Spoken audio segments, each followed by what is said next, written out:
another minute or so to get comfortable and maybe get a cup of coffee, go to the restroom. We'll get started in about a minute or two. So everyone take it easy until then, and then I'll introduce our guest here, Warren, and we'll get started there. Great. Warren, while we're just kind of shooting the shit here, you got any nice weekend plans coming up? Normal suburban stuff I got going on. I mean, I've been a city dweller my whole life, so I'm still getting used to living outside the city. It's been a fascinating adjustment, and it's like a lot of different types of things you have to do up here than you have to do in the city. But it's good. Everything's great. That's wonderful. Great. That's wonderful. Yeah. I don't know what the weather is going to be like. Obviously, it's been a bit of a sauna the last couple of days, but beggars can't be choosers. This is summer, and we haven't had much of a spring. Yeah, exactly. Precisely. Mm-hmm. Well, cool. Let's get started. You snooze, you lose, and other folks can come on in. So this is a real pleasure to have Warren on. I'm really grateful and honored that Warren agreed to be our guest here. He's a wealth of information. I met Warren like a lot of how we meet people these days. And, sometimes you got to go out on a limb, but it was through a LinkedIn message. He was starting up the CRO collective. You get a lot of stuff on LinkedIn and emails, but, looking at Warren's background and everything, it sounded really legitimate. And I joined not his first, but one of the first CRO roundtables. And I met a ton of interesting, great folks. A lot of them are probably listening in here.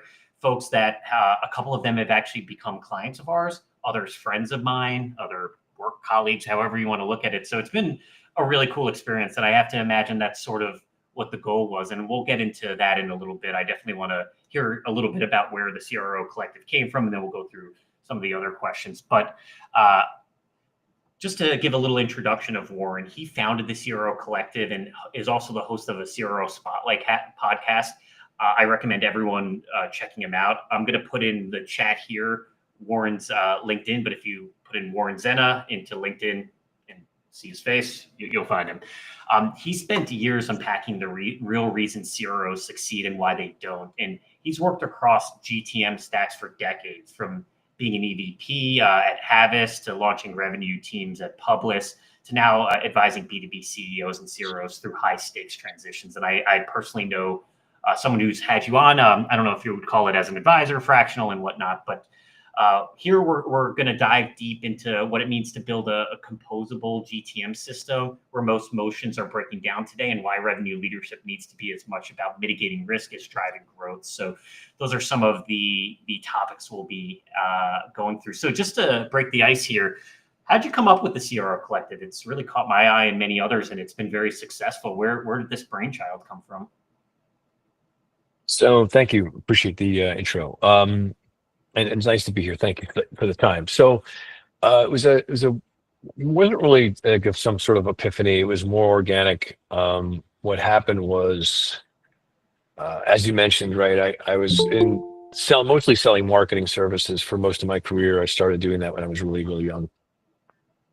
And I just was lucky that, because of my age, which I won't reveal, I was always hitting the new waves as they came along. So I literally was working before the internet came, and then the internet started. It was kind of crazy. It changed the world. And then the internet born a whole slew of different ways in which we work, right? Mainly the main big one was the commercial advent was online advertising, which changed everything. Once we were able to measure advertising, like the whole world changed. And then search was huge. I mean, just be able to use the search engines to discover and then turn it into the marketing engine that it is today, both paid and organic. And then social became a monster, right? And I was there for that. And then the iPhone, right? I was there for that too. And that probably changed things most, because the iPhone and the mobile part of the business just for some reason really attracted me. And I got into really in depth right at the beginning when the iPhone first came out and apps were first part of the marketplace, and marketing became completely transformed at that point, much like AI today. Frankly, the iPhone was equally as disruptive at that time. And I got lucky. I jumped in on a company that was very early on this, and sort of became more of a consultant, helping large corporations make a transfer between the old world of doing things and doing things to mobile. If you think about that, right? We don't even bring up mobile anymore. It is what it is, right? And that led me into more into the ad tech startup community, because then I became really involved in online advertising, and the ad tech community, as you know, is huge. There's an incredible amount of money flowing into that sector, and a lot of companies and a lot of unicorns were growing out of the ad tech sector because the amount of money flowing into that space was just enormous. And there was a pocket of time between probably around 2010 and 2000 and maybe 16, 17, when the ad tech world was just monstrous. It was the heyday. Anyone who's listening to this in ad tech remembers those days. It was awesome.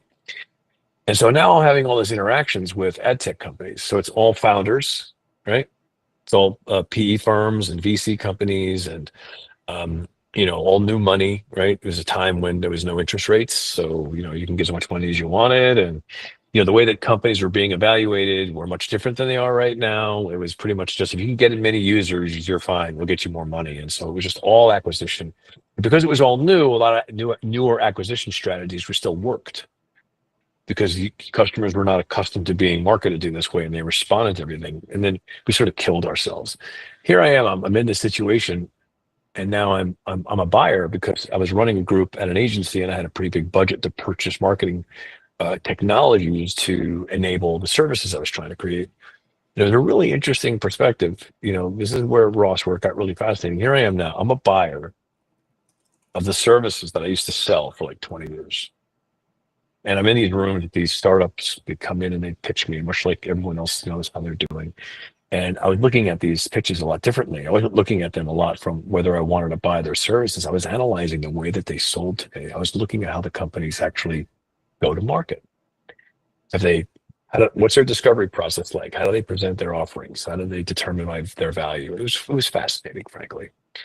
And I started to see something that I kind of knew, but it was solidified, which is that none of these three major revenue functions know what the other one's doing. You got marketing, who's out there creating, collateral and decks and all sorts of other materials. You got the sales guys on the road, speaking to customers. And then when I became a customer, there was a customer success organization that I was handed over to that many times had no idea what the nature of the deal was and what we were buying. It was really kind of crazy, And it occurred to me there was a lot of this, what I call revenue misalignment, sort of like a way that I look at the world. And it occurred to me like, well, what's going to fix this problem? And the CRO role seemed to be the right way to bring what I think is missing from modern go-to-market, which is a different leadership structure, where the chief revenue officer really is the one who oversees all and coordinates, like an orchestra almost, all revenue functions. And sort of playing around with this idea, I thought, why is there no executive development program for chief revenue officers? Why is it that this role that's so vitally important to companies has no kind of advocacy group or support structure? It was crazy to me. Not to mention the fact that no one could really define the role very well. I mean, everyone has a different answer for what the role is. So I thought, I think it'd be an interesting thing to tackle. So having done the role before and having managed a lot of CROs and sold to a lot of them, I thought, I'm qualified to do this. So I formulated this idea around the CRO collective, which was let's do that. Let's create a place where CROs can learn how to do the job properly, be retrained to be more strategic revenue leaders, and also help organizations that hire them know what that is, so that when they bring them on, they know what to do with them. And so this is sort of like the whole way this thing became. I know it was a long answer, but that's the origin story, so to speak. I could have went back to my childhood, but it would have been really important crap out of you, so I'm not going to do that. So that's basically how it happened. Yeah, though I'm an ENT, I'm not a therapist, so we'll keep your childhood out of this. How about that? Yeah, it's a good idea. Yeah. I think it's all good for everyone. No, that was wonderful, and exactly the nature of the question. Before even jumping in further, something that caught my eye, and it's always something that I've been very impressed with you, Warren, and it's probably not the easiest question to answer, but you seem to be ahead of the curve with just about everything. You're talking about the iPhone, and you saw the potential there. Other than instinct, you say luck. I don't believe in luck per se. I mean, there's luck, but you got to be prepared for the luck.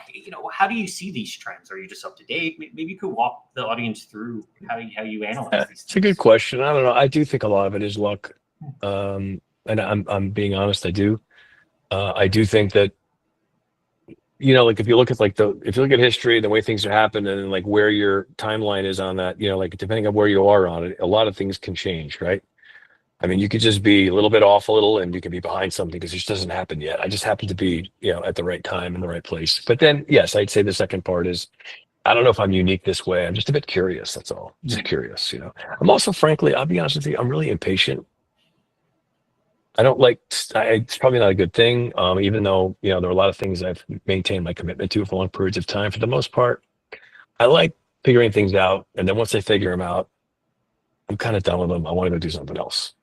So when I'm working on something and I feel like I sort of tackled it, and actually go, okay, I'm bored. So I look at the next thing and I want to do that now because I tend to get a little more excited about something that's been uncovered and new and fresh.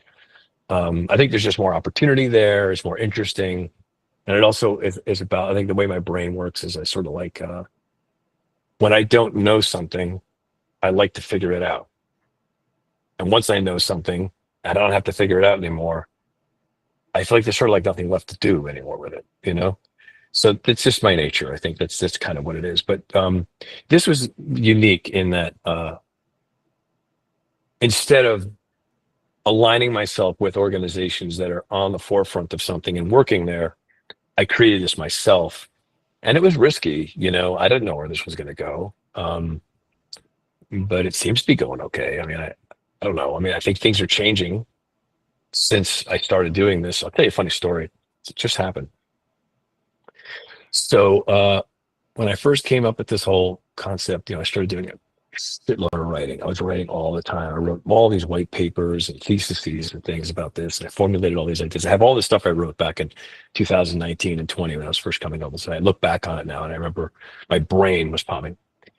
And I wrote this entire long thing, which I could share, about this CRO role, what it means, or where it's going, in a way that I just sort of encapsulated, but in a much more expanded way. And then in 2024, early 2024, I saw this article come out by McKinsey. My colleague just shared it with me today, and I remember the story. And McKinsey wrote this big, one of their pieces they write, and it was exactly what I wrote. This big long thing about the CRO role, and I'm like pulling the hair out of my head. I'm like, And the thing is, like, now I'm being asked to share that article to validate what it is that I think. Because, here's the thing about it that's interesting is you could do all the work in the world, and build all the credibility in the world. But, there are a lot of organizations out there that have spent a lot more time building credibility, and they can come up with an idea that is not theirs and they can get a lot more credibility for it because of who they are, And, it's fascinating, right? To think that, like, now this is sort of like how it's come. It's fine. It's not a complaint. It's just a realization that even though I might be onto something, in a lot of ways, I have to keep the volume up because there's a lot of other people out there who've got really great big brands and big names who can easily come along and kind of, grab the space. And I don't have that kind of muscle. I'm not McKinsey. I'm far from that. I'm more like, lunch pail, And so, I'm sort of trying to just kind of keep up with things because, a good idea is a good idea, but other people think it's a good idea. All of a sudden now the field gets much wider.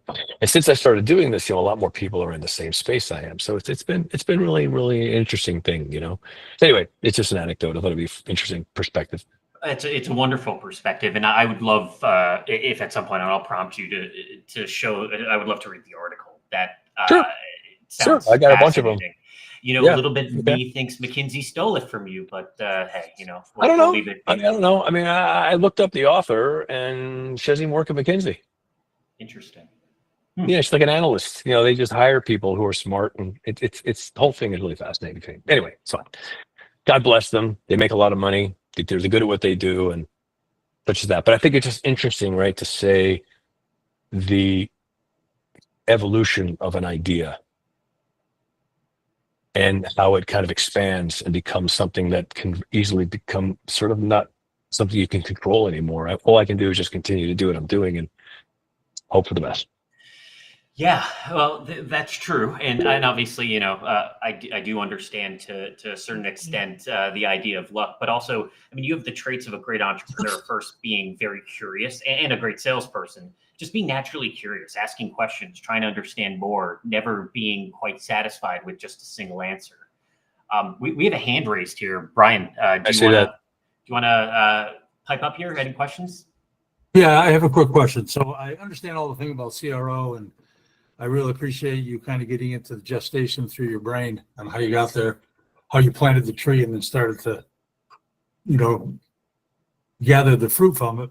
The key question I have is the CRO is one individual executive in an organization, but how do you see the CRO lifting its knowledge received from all of the revenue or non-revenue received back into the strategy of the company so that they can begin to, in preparation, funnel their efforts towards things that you see as what I'll call the frontline executive, where revenue opportunities are. How do you see that funneling back and then, looping, right? Because you're tying together areas that, haven't yet talked or don't seem to talk enough or don't share their own information. But now you are an individual, and I'm not saying you personally, but the CRO is an individual as part of the executive team, which has to go back into the company strategy, its sales initiatives, how to invest money, so that what you're seeing on the front line through the eyes of those that you work with, know that there's either, cap that one off, it's not making any more money, don't go to Europe with it, Asia's out, or how do you see that looping back? Or do you see that as a critical role? Yeah, if you mind me asking, Brian, are you a CRO? I'm a freak. So okay. Well, welcome to the club. Yeah, I'm an nice entrepreneur. to meet you.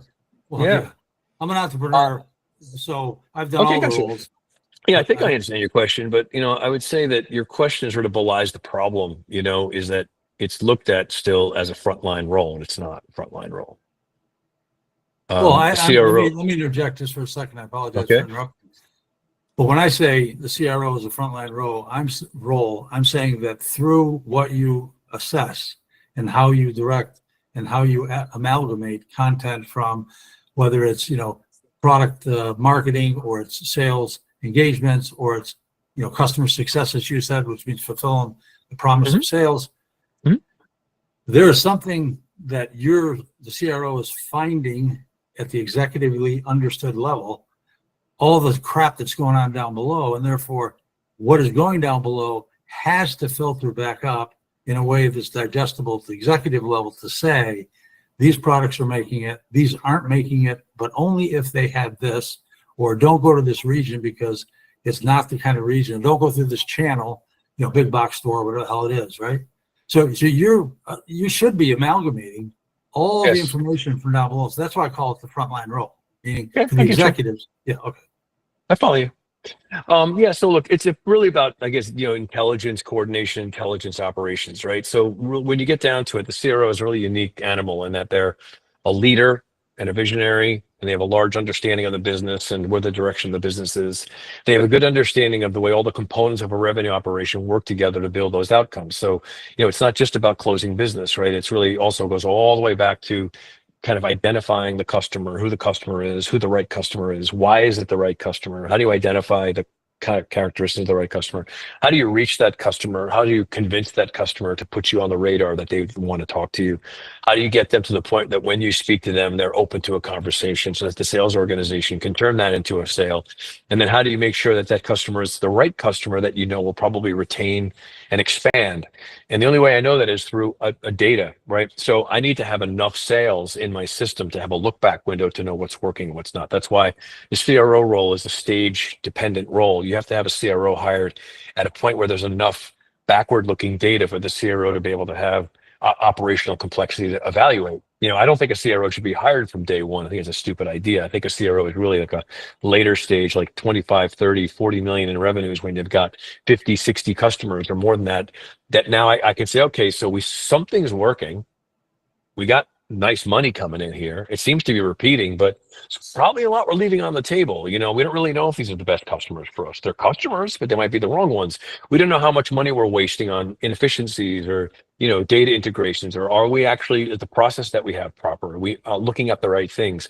A lot of data at this point is unusable. And most people don't know why things are happening. They just know that things are happening. And so the CRO's job is to come in and evaluate all that stuff. Probably take some time initially to do that and put together a revenue engine based on data, right? Historical data, right? Compared to outcomes and desired outcomes, and figure out things like you just said. Okay, so yeah, we close people, but it looks like if we close these people, they may pay us less money when they first hire us, but they'll pay us more later. That's a better customer, but we're looking at short-term wins, not long-term wins. So we have to change our strategy.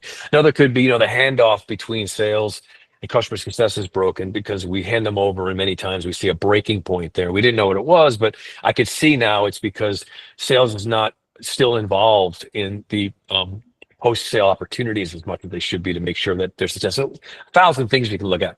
But this is the way that stuff gets rolled up into an intelligence report that I can go back and I can speak to the board about what's happening and why it's happening and what we're doing about it, right? It's a much bigger picture of the ecosystem of the business as opposed to just like, how's our pipeline doing? How many customers do we have? How many deals will we close? That's like a sales driven metric. I'm talking about things like, how long does it take us to get the dollar back that we invested to get the customer, right? How long does it take the client to get the value that we deliver, right? When's the point at which the client wants to renew? How much does it cost us to get a new customer? And is that profitable? How do we get less expensively? How many people do we need to do that? What's the right efficiency model for this? These are the sort of things that CROs are thinking about. I don't know if that answers the question, but that's sort of the way I see the role. It's much different. Yeah, and I'm sorry I'm taking up airtime. I apologize for that. But with the AI world, which is happiness never accomplished, right? Yep. Everyone thinks AI will work, but it's, large language models helping people do call centers, right? That's about where they go. And so where you're talking, this is very much a pogo sticking between what the strategy is of the company, how we can, if it's a certain, you seem to be very service oriented. You seem to be a consultative, service oriented human. The way you're speaking is more on the consulting side. Not on the brand management and pushing stuff out. So I'm going to stay there. So artificial intelligence, once placed over top of what, meaning the data of a customer, will yield them what, meaning the insights that they should follow based on the, Herculean task the AI did to pull information together and cause if-then analysis and say, when you start doing this with this brand or this product in this region, you're screwed, right? Or every time you do this, you fail with all the hopes and dreams. So AI is going to really need the AI companies selling AI services are really going to need a chief revenue officer to be able to look almost like a genie out of the box, sit there and analyze all the things, because what in AI is working for our customers? What did we deliver in AI that actually, as you pointed out, yielded value? How long did it take for us to develop the AI thing so that as it was applied to these kind of customers, it yielded value versus those kind of customers where you're shit out of luck, right? And so I think this is what you're talking about seems very much aligned with what has to happen in regards to quick action, CRO. You're somebody that gets bored real quick. Well, this stuff is you're never going to get bored. So the CRO factor in this seems to be muy importante, right? Seems to be something that you really have to make sure you get it right. So I'll leave it with it. I agree. And honestly, no one really knows the answer to those questions yet. It's too early. So I know. Anyone who says they does is probably just looking for some clicks, because no one really knows. We're in the experiment stage right now. And that's good. It's fine. There are things that are working and we can continue to experiment with them, but a lot of things that don't work either that we're sort of ignoring. I think this is the cool thing about being in a new era like this, is it's happening a lot faster than we've ever seen before. So experimentation is a lot quicker.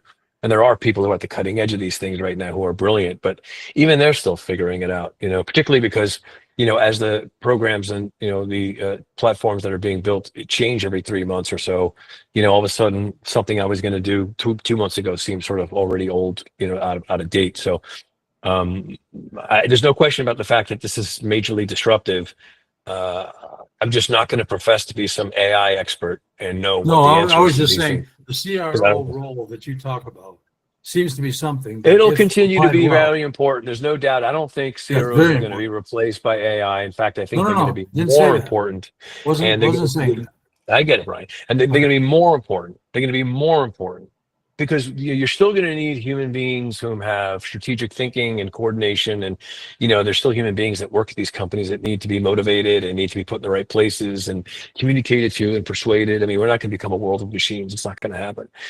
That being said, however, I think a lot of processes, there's no question about it, that the efficiencies will allow human beings who are really good at things to focus more on the things that they're really good at, because they don't have to be bogged down with stuff that they're already being bogged down with that don't matter as much. And I think that's an interesting prospect. I just don't know how it's going to play out yet. That's my point. Anyway, All right, thank you. You showed your screen here. Did you want to kind of elucidate something about this? Yeah, just very briefly. I think, Brian, this is something offline, and I saw your friend connection on LinkedIn, so I'll message you. This could be something we chat a little bit more offline here, Brian. And I don't want to go into too much detail because I have a few more things I really want to get through with Warren, but this is a few I've gone through several iterations of this where I think the future is this tech first CEO. There's a CTO and CRO, and they're going to have each of their own little responsibilities. The CRO kind of looking over how the agents are configured, and the orchestration layer and middle manager layer will now be what I call the Agentic OS. So anyway, we're going to table that. I think there's just, again, this is just a theory. It was that article that I wrote. Yeah, it's a great article, by the way. Amazing. Loved it. I appreciate that. And just wanted to at least get a visual out there while why not, right? They don't look at at my ugly face. I get that. I appreciate that. Well, certainly my ugly face. Well, come on, please. So yeah, I think that the thing that we were kind of getting into was this idea around how this CRO role is still not as clearly defined as it should be. What I'm still seeing, which is really fascinating, is despite, I think, a much heightened level of awareness about this. One thing I do a lot, it's weird, there's a weather report, right? Everyone look at their weather. The weather report I look at are job descriptions. Because to me, the jobs that are being put out as CRO roles are an indicator of the way that they're being looked at, right? That's right. So I look at them all the time, and I'm seeing it's changed a lot. I mean, 3 years ago, it was all sales-driven CROs. Now I'm seeing a lot more usage of the words, revenue leader, customer success, marketing, oversight. Great, I see that.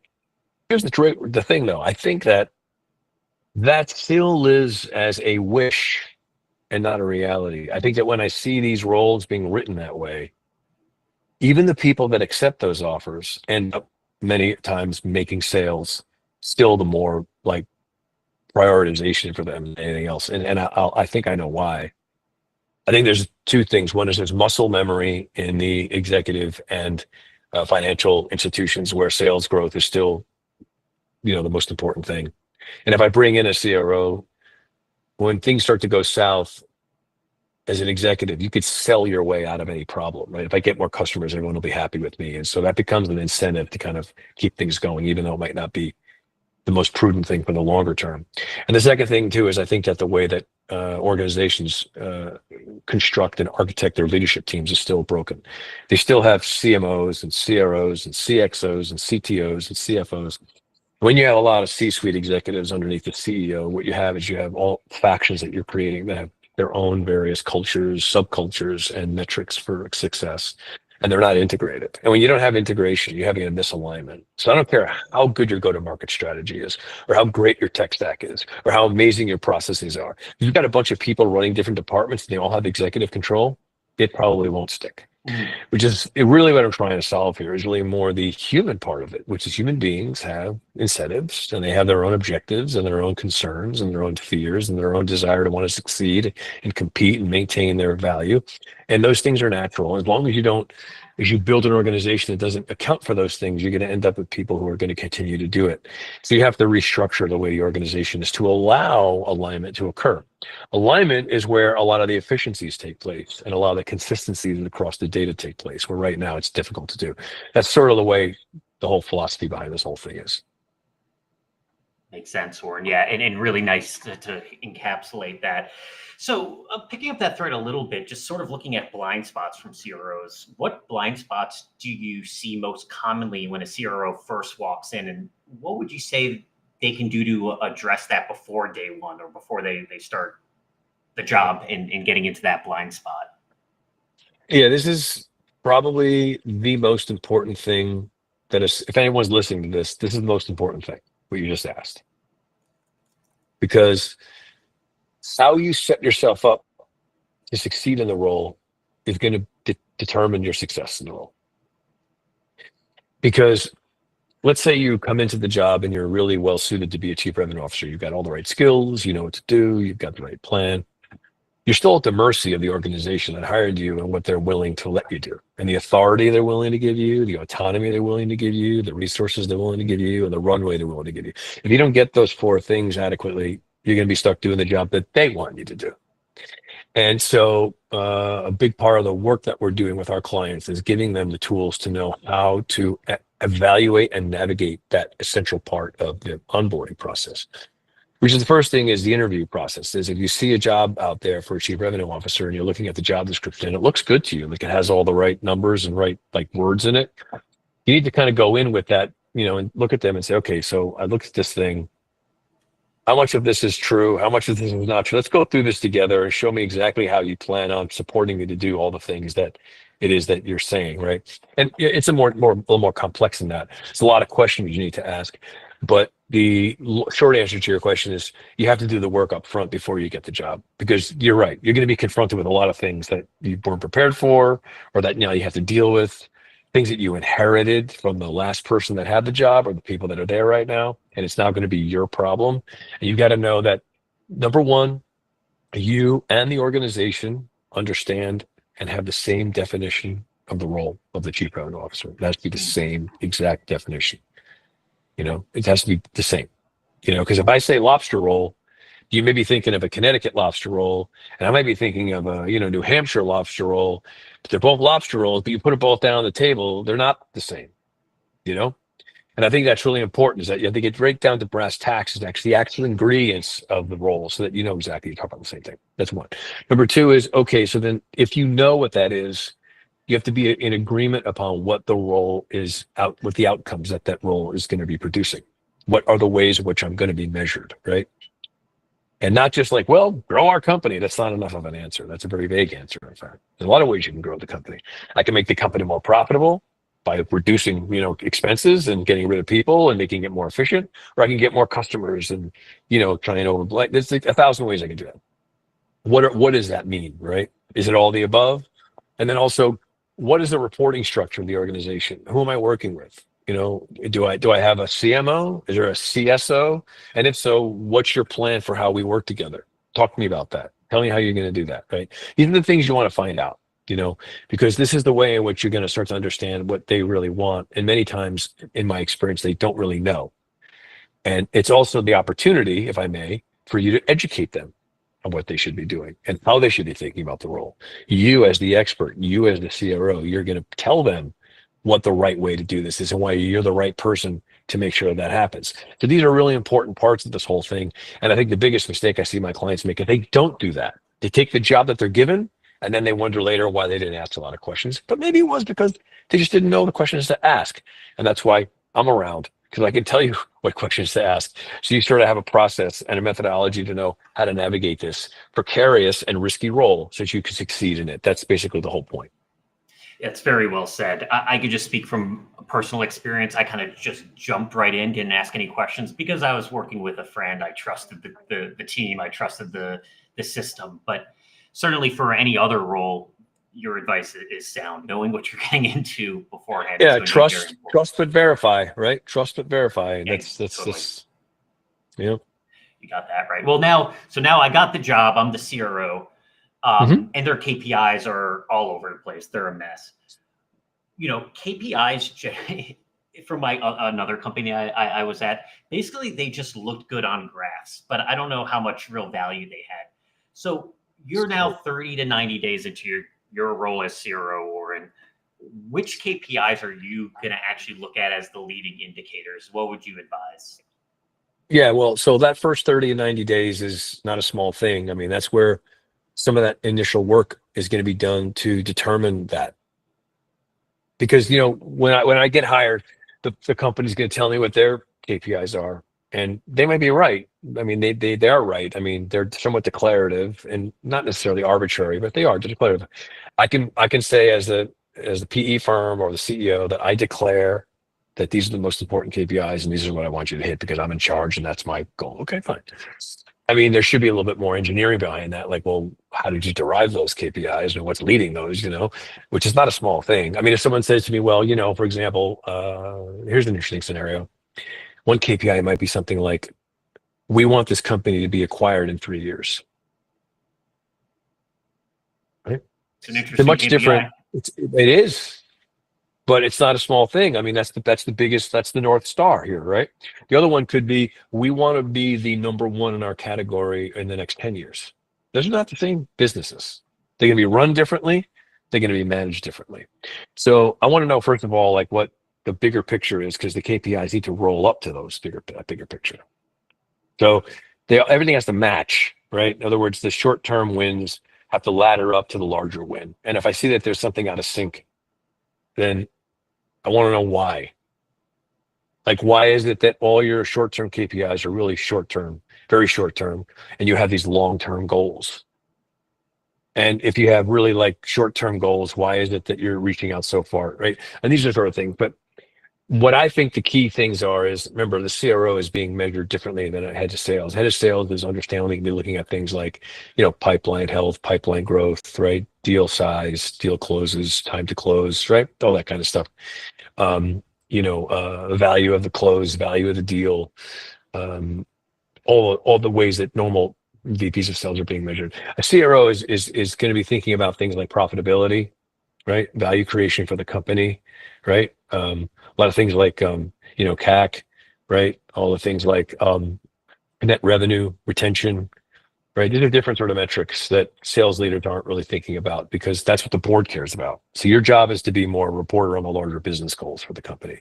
Be a lot about efficiencies, a lot about capital management, capital efficiency. How well you're using the capital that you have towards generating the revenue that you get. These are different things that CROs need to be thinking about. A lot of CROs that come into the job, they haven't been trained in those things because they're usually running sales organizations, and it's a metric that ladders up to the ones I just talked about. So those are really important things that a CRO needs to be thinking about, and they need to be thinking about those things. Again, I want to make an assumption based on your question that all the other things we just previously talked about are in place, that everyone agrees what the CRO does and what your job is and what you're right. I mean, that all should be consistent, right? You have to have the KPIs that are consistent with the role that you have. And so I think that's why this stuff gets a bit easier, if I may. I know it's not easy, but it gets easier to manage when everyone's on the same page about what it is that you're doing, what you're trying to produce for the company. And I see the biggest problem is that that's typically not the case, is that you're sort of fighting two different battles. In fact, most of my CRO clients, their biggest complaint to me, or what they're trying to do, is increase the scope of their remit. They've only been given sales and maybe a little bit of customer success, but they don't have any piece of marketing, or maybe they just have sales and maybe some, partnerships or something like that. But, and they want more remit, but they can't get that remit for various reasons. And I'm trying to help them gain the credibility to increase the scope of their role, mainly because the reason why they want that, honestly, it's very rarely because they want more money. Honestly, it's because they're at a point in their career, they sort of like know what works, and they just want to have more control over things getting done because they're at the effect of bad decisions. They'd rather be the one to make the decisions. So that's sort of like a lot of the reason why CROs like this job. It just puts you in the driver's seat more. It's scarier. You got a bigger target on your back, but for the right person, it's incredibly exciting to be in a position to pull all those levers and make all those decisions. So. Yeah, you've taken a lot of the words out of my mouth as to what I love about my current job. It's all of that. It's the creativity. It's being able to oversee a lot of different sectors in a very small startup. So everything you said resonated with me, and I'm sure with most people out there. Going back to traits, and I don't know if you want to go with one or a few, but what's the most or a few of the most underrated leadership traits in a CRO or any revenue leader that you see today? Like, what's the kind of intangible that you sometimes are able to glean? Yeah, I'm working with a company right now where we're just talking, but we're having a lot of discussions around this exact topic. And that is what it is that the research is showing is that some are obvious, right? Which are, curiosity, very strong leadership skills. I mean, you have to be really very good at knowing how to communicate with a lot of different types of people. Remember, you're going to be presenting to the board. You got to stand up in front of the board. You got to talk to the CEO. Then you have to work with your top line managerial level, and many times also people that are in the mid-level management. And those are different types of conversations, and it's a very unique sort of way to flip your context around who you're talking to and why. And leaders who are really good at leadership skills know how to do that. They know how to motivate people and manage people and persuade people and motivate people and inspire people, and also, speak frankly to people and get things done, be clear about what they're doing and what they want. And that's really key. And the other thing too is they have to have good, strong business acumen. Like really good CROs sort of can look at a business like they're running a restaurant, and they know how much the chicken costs and the pasta costs and how much the water bill is and how much it costs for the garbage guy and to clean the place up and my linens and how much I sell a drink for and how many times I have to flip the tables around. These are important things. And then the other thing I would say that seems to be really important is a bias to action. So it's not enough to just be someone who has really great strategic ideas, but it's someone who knows how to get them into action, get them working very quickly, get things done, implement them. Always have a bias towards, all right, let's get this done. Let's move this forward. Let's put the team together. Sort of like that whole work to be done thing. They really know what work needs to be done, and they deploy the people to get that work done so that things get moving faster. And that enables us to be able to determine how strategies can be, realized into action, and they can be evaluated whether they're successful or not. So they're not just thinking; it's the doing part. Really good CROs are they're action biased. They get stuff done. Yeah, and looking at now the CEO CRO relationship, you mentioned this in the roundtable a little bit, and I really enjoyed your answer. So I was hoping maybe you could share a little bit of it with the audience. From a CRO's perspective, let's just keep it in our wheelhouse. What is the optimal relationship with the CEO? Not like we're best friends. That's not what I mean. I think you know what I mean. I understand. What is I do. Well, as I said, first of all, one is you've got to be somewhat like-minded. I think, I don't know how old you are, but I suspect that you probably understand that as you do get older, it becomes easier for you, I hope, to start to detect when you have a good rhythm and good frequency with somebody and when you don't, right? I mean, it's sort of interesting when you go into a meeting and you can immediately tell whether, when you talk, you could tell they understand you, and it makes you actually speak clearer because for some reason, their understanding of you improves the way you communicate because it's landing properly, and vice versa. If I'm talking to somebody that doesn't get me, I find I sound stupider. And it's because there's a relationship between people where the energy works. And I think you have to have that kind of connection with your CEO. I think it's optimal. You have an interview with someone who you're going to be working for. You should be testing for like-mindedness. And I'll say it again. I know it's a real kind of maybe, weird term, but it's are we on the same frequency? Do we think the same? Do we communicate the same? Does this person get what I'm talking about? Can I speak freely and I feel like it's flowing? And that's a great thing. If you have that, then a lot of other things will work themselves out. The second part is, like I said before, more tactically, you got to agree on basic things. You got to agree on what your job is. So whenever you walk in your CEO's office, you're both talking about the same things because you're both aware of what your job is, and you're not talking about two different things. I mean, I actually see this a lot where, CRO is out thinking they're doing one job, and the CEO thinks you're doing another job, and no wonder they're not getting along with each other because what are you doing that for? What are you doing that for? Why are you asking me to do that? I don't want to do that. And that's got to be really clear. You got to be really diligent about this, probably to the point where you're annoying. It's get it so granular. There's no light, between your definition and your CEO's definition. And then the last part is advocacy, right? Your CEO needs to give you the autonomy and the trust to go forth and do your job in a way that's going to get the results, understanding that a lot of a CRO stuff is a lot of experimentation and modification because you're building something new and you have to employ things and deploy things to see if they work.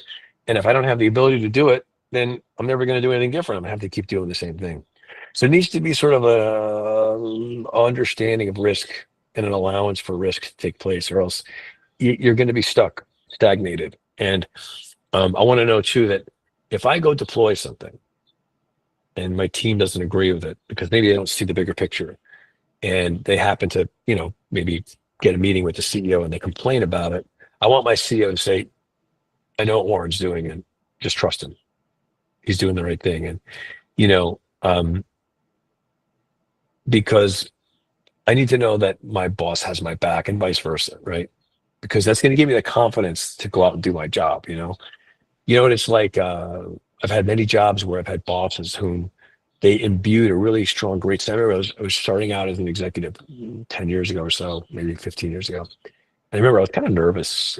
First time I had a pretty big job, and I think like 15 years ago. And I remember I went into his office and I was telling him, and I think he could sense when I was talking to him that I was nervous. He could tell I was nervous. And he walked over to me and he said, never forget this. He said, Warren, I hired you because I have the utmost confidence that you can do this job. Now go out there and do it. I remember the way he said it was like, so, I'm like, okay. I went out there and I did the job because he sort of empowered me with this confidence that he had in me that I knew now I felt responsible for, and I'm going to go out and do the job. And I felt like that was a great leadership skill because he dispatched me in a way that was going to make me successful, as opposed to saying, well, I don't know, I'm not worried about this question, or now you're concerning me. It was much more like, just do it.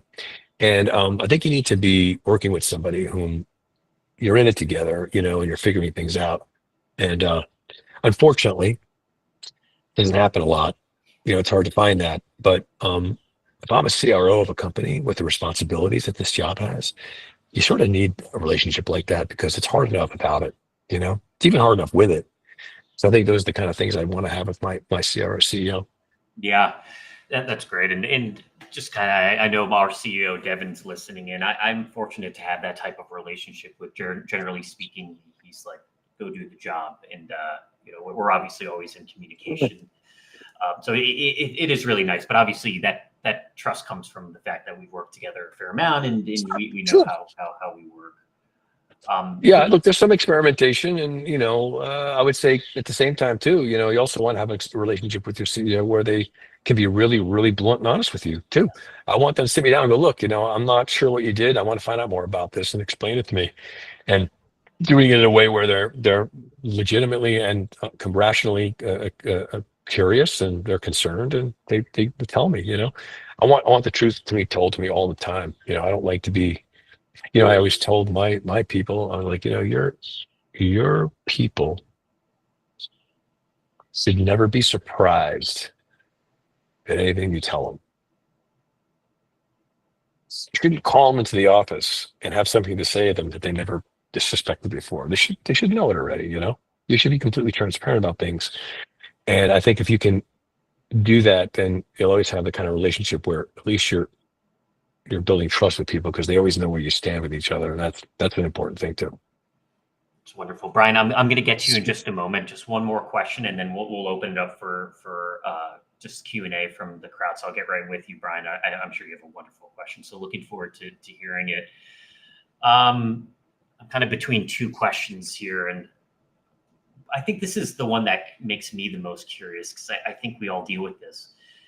What really, and this is looking away from the C-suite, what really separates top performers from everyone else? And how do you get those lower performers to raise their game, or maybe get towards the top performance levels? How do you do that as a manager? It's such a great question. So the first thing you have to know what great is. What does that mean? Good point. You need something to compare it to, right? So the first thing you got to do is have some look back data and see, like, this is an interesting thing, because sometimes you look at somebody who looks like they're really great because they close a lot of deals, but you find out that in fact, when you look under the surface, that a lot of the deals they close are really bad deals and they shouldn't have been closed in the first place. So there's a lot of ways to get that bad stuff. So the first thing I would do is I'd look back and I'd say, okay, what does great look like? So great looks like the obvious things, or the intangibles, right? People that are just like on time, and they're perspicacious, and they do due diligence, and they're curious, and they thoughtful, and they go the extra mile. That's all obvious. But then there's like the internal KPIs, which are like, okay, so let's take a look back at the 50 deals, a couple years back, and let's analyze how those deals played out. And let's see like which ones actually ended up in the way that we wanted. In other words, the ones that were the most profitable, the ones where the customers stayed the longest and they renewed.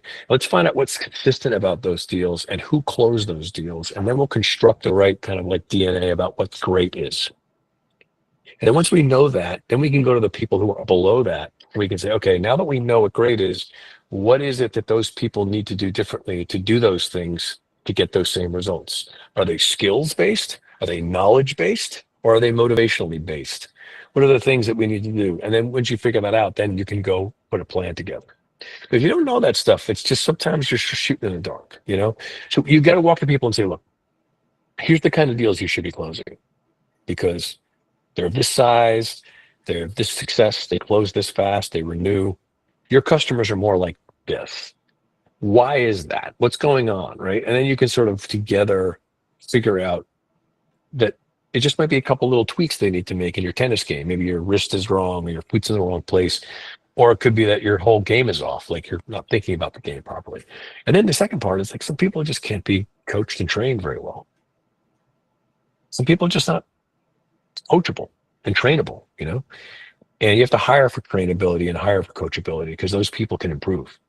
So I'd rather hire people that I know have improvability baked into their character than someone who doesn't. Because how do you hire for that?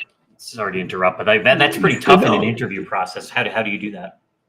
Well, one thing is, I want them to demonstrate some self-reflection. It's tough to do because people are always prepared with this question. Like, tell me something you did that you made a mistake on, you learned from it. I got that in a can. I wrote that 7 weeks ago.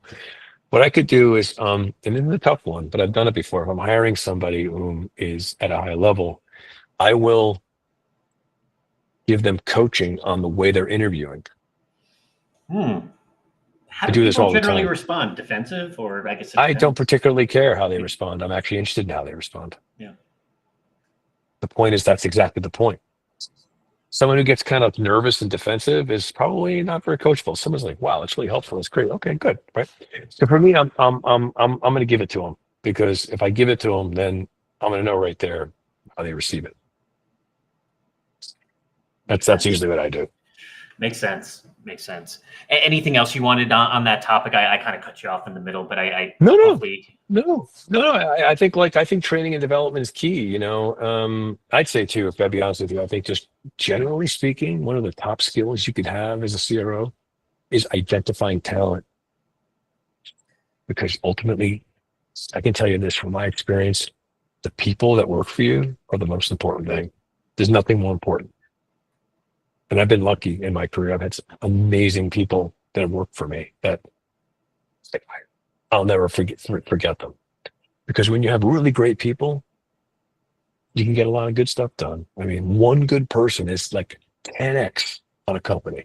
And if you already know people in your network that you know are superstars, you need to be able to go to your company and say, I know 3 people whom are amazing and I want the budget to go get them right now because you know that it'll succeed, right? So you've got to deploy good people and you got to identify good people. And singularly too, you have to identify bad people. And I say bad, like it sounds like a negative thing, but there's some people that just aren't being right for the company or not right for the job. You got to trust your gut and just don't bring them on because bringing on somebody who's really not good is really a suck on the company. You really have to get the right people in place and in the right job in the right seat, doing the right thing that they're great at. And when you deploy them, they'll kick ass. This is really key. Because honestly, that gets rid of a lot of the problems you're talking about. Because people that are great, they sort of self-govern, and then there's diamonds in the rough. I mean, we all find this young person who just seems like so great. They're just kind of eager and they're smart. They do everything. I love young talent. You bring them on, give them everything. They grow. It's people is such an important thing, and people identification, talent hiring is it's a superpower. Yeah, picking up that thread and obviously the interview and that is a superpower. My last CEO mentioned something that's always stuck with me. It's it's very easy. I can manage myself very easily, Ross. It's harder to manage everyone else, and that's the skill of the manager. I have the opposite problem. Is that the truth? Yeah. That's cool, actually. That's cool. Yeah. Well, with that said, we have 5 minutes left. Brian, I know you had a question. Definitely curious to hear what you had. Yeah, I think it goes back to what you originally stated in the very beginning. You said the CRO sits over what might be marketing, and then the sales, and then customer success or implementation, right? And as you were talking about the CEO relationship, right, it made me think that there really has to be your ability, not you, but the CRO's ability, to actually go into marketing and say, we need to change how we're messaging because sales can't use it, or sales, we need to change how you approach this because implementation can't implement it. Or the ability to take someone that closed the deal and make them, let's say, monitor of the implementation or customer success of the deal. That means that the CRO has to have some organizational tentacles, the ability to say, hey, Bobby, you did that deal. I want you in there. I want you to work with these guys, make sure they're doing what it is you sold, and you don't leave until they cap it, or you don't leave until X, or you. So a CRO seems to have the need to be able to link and interchain or create connectivity between marketing, sales, and implementation. And it has to be something that is like almost intrinsic in the way they work. So that relationship to the CEO seems to me to be something that allows you to be able to walk in and say, I have the authority to say you got to do this. 100%. And nobody goes, no, get out of here. Warren, you're out of your mind. Take a hike. Go back to the office that you're living in, right? So how important is that as you Critical. take that CRO role, which is the It's whole critical. thing? You got to be someone who has that sort of cross-functional authority, and I mean, you might do it a bit differently. I mean, just to be more politic, I mean, if I have someone who's running sales, I'd probably go over and tell that sales leader that that's what they have to do. But I have the authority to tell them that. You know what I mean? So I'm deploying the people who I just spoke about in my last point that are great people, and I'm giving them my guidance around what I think they should do based on my larger vision of the organization. And I'd say, look, I think I'm seeing that your guys are leaving the deals too soon. I want you to build a program for them where they stay longer, and that's your job. So get that done and let me know how it goes. And if you need help, I'll let you know. But I'd make it their remit, not mine, because I'm delegating it to those people. That's how I approach it probably. So going back now, the last thing is you went from good to great, right? How do you transition people from good to great? Well, first you got to define what great is, and then help them map where they are to where they need to be, whether it's skill, knowledge, coachability, right? So now you're talking to the sales manager or sales director or sales VP, I really don't care. And you say you really need to get your people tentacled into make sure that the deals actually close and implement the way the sale was done, right? And you might go back to marketing and say, you're doing something that, and this might be the VP of marketing, you guys are messaging things that sales always has to convert just a little bit, but enough to make it so it's not directly what you think they're selling. So all those things, right, become things that now should, I'm just saying this, become part of what they're measured on. So a VP of sales, where you go into the VP of sales and say, the compensation hey, plan should be changed to accommodate those things for sure. Yeah. Okay. And if you don't have the right incentives, then they're not going to do them. They won't. People are going to chase the dollar. That's fine. I just think you have to change it. We do a whole thing on compensation plans around this because, incentives are everything, right? The reason why people do things. If they don't have an internal reason, which is I want to be great, or I want to look good, or I want to be the smartest, or I want to be the most popular, or I just want to win, it's going to be an externality like I'll make more money or I'll get promoted. And you got to manage those things. So yes. Okay. All right. Sounds good. Thank you. Great question there, Brian and Warren. Any last second things? We got a minute left. Otherwise, thank you for your time. But any last second points? Yeah, I will say one thing it's important to leave everybody with, and that is that, you're as an organization that's hiring a CRO, you need to be ready for one. And most companies aren't ready for a CRO. They need one, but they're not ready for one, right? It's a big job. It's complex. It has a lot of disruption. It has a lot of tentacles, as Brian said. It's got a lot of ways in which it gets, pushed throughout the organization. It has a big impact and reverberations across a lot of different things. And also there's a lot of infrastructure that needs to be in place for a CRO to succeed. And if you don't have those things in order, the CRO might fail. So I'd say if you're looking for a chief revenue officer right now, CRO readiness is vitally important to de-risk what is an expensive endeavor. And to wrap that up, Warren, you're the man to go to if anyone has any questions about that, whether it's the CRO Collective, your podcast, or working with you as a consultant. So with all that, Warren, I cannot thank you enough for being on. And this was really a great session. For anyone who has any questions or wants to get in contact with Warren, look him up on LinkedIn or contact me. And obviously I'll give Warren's contact information to you. Also check out his podcast. It's really great. You get to hear a lot more from him. He leads the show and it puts it in great direction. So anyway, Warren, thank you so much. And thank you for everyone for spending about an hour with us. And if there's anything further, LinkedIn me, contact me. You guys all know where to get me. Warren, be well. Thank you so much, man. Really appreciate it.